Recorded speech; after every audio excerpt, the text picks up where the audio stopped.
Now, if you time travel back about 10 to 15 years in the world of tabletop gaming, you're going to find this time period where the cool thing to do was to create an alternative version of World War II where for some crazy reason the war never ended, and you can also introduce cool sci-fi and fantasy elements into the world. One of those games is Konlfict 47 by Warlord Games, and just recently they announced that this game is going to be relaunched at the end of this year. Over at the UK Games Expo, we got a look at some of the new miniatures for this game. And before I get to that, if I remember correctly, with this particular alternative version of World War II, I want to not get it confused with Dust Tactics. I think in this one, when the United States first detonated the Trinity nuclear bomb, it opened some sort of rift, you'll see this terminology rift, to like interdimensional demon worlds or something like that. And essentially it created this perma state where you could travel between dimensions and new technology and new weird things came into our world. And then more nuclear bombs were used, more rifts were opened up. And then the various famous scientists like Nikola Tesla for the United States and Alan Turing over in the UK started building really cool, crazy weapons. The Axis forces started playing around with this sort of occult stuff, and now they got some weird monsters fighting on their side as well as weird robots and battle armor. And the reason it's 47 is come 1947, World War II has not ended yet, and it's still going on, except now with crazy cool science fiction fantasy elements. For example, we got some of the heavy armor for the Axis. They're basically like Terminator style battle suits with really cool weapons. Down here we've got a 6-legged panzer mech. I'll be honest with you, I'm never a big fan of these spider mechs, and games try to add them to them, but whatever, it's an art style I'm just not a fan of. And these guys right here, the Firefly Drop Troopers, they look absolutely awesome. They are from the United States, and I'm assuming they're basically the teched out, really fancy versions of the 101st Airborne that were, of course, played a prominent role in the Second World War. And then in this game, when it came to their fighting robots, previously I always thought they're kind of meh. The various suits that are available, they just didn't look that interesting to me. They're kind of ugly. So when you see this guy right here, I'm kind of glad they got rid of their ugly things they had before and basically created a battle mech. It's essentially a vulture, but it's actually called the Linebacker Jump Walker. Now this gun that would be its left arm right here. This is a Tesla cannon. I can recognize that from some of the previous versions of the game's miniatures, where the Sherman tanks would have that weapon on there, and it's called a Tesla cannon. We've got some 50 cal machine guns over here. I'm not sure if these two little blue portal window looking things, if they're some sort of weapon or not. But if we scroll around to the back of this mech, you've got what appears to be some sort of jump jet system. I don't know if this is going to actually allow this guy to fly during the course of the game, or if this is just some thematic stuff because it is dropped into the battle alongside the Firefly Troopers, and maybe this is like a one-use jump pack kind of a thing to let the guy land without suffering catastrophic damage. And here is a picture of that linebacker alongside what are probably those Firefly drop troops. Okay, maybe it's a little bit smaller than an actual mech, but it does look pretty darn cool when it's next to the infantry that it's supporting. And all these photos right here come from the diorama board that Warlord Games made for the UK Games Day. Now, I'm not sure if this thing right here in the back is some sort of giant miniature they're planning to release. With the previous version of the game, there wasn't anything that big, but Warlord Games does have a fantastic workflow for creating resin miniatures, so maybe they're going to try to go all Forge World and create some sort of really super massive walker for this game.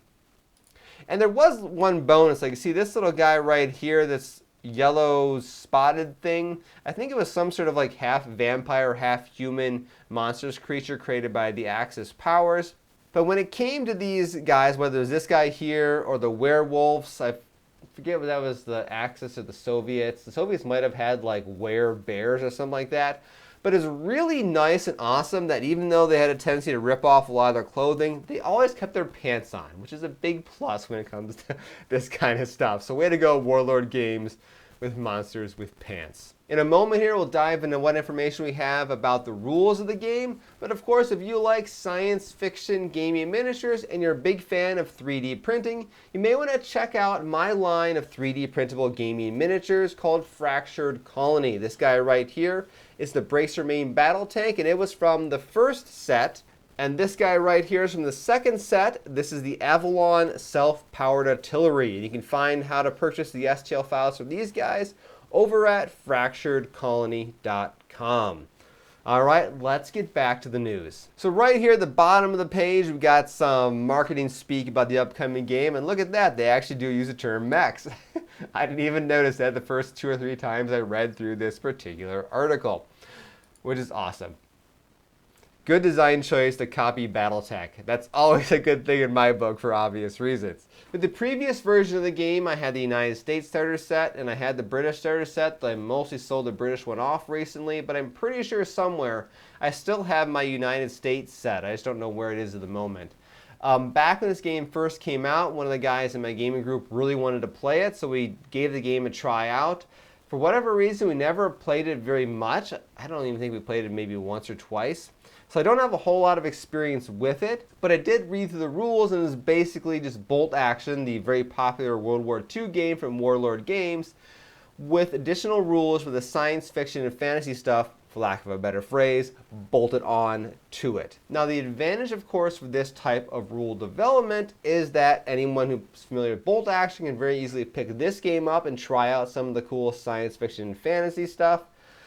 But the downside is they can kind of feel like these rules are just kind of bolted on there and they don't really necessarily synergize well with the base game because giant crazy robots and World War II infantry don't necessarily mix all that well together.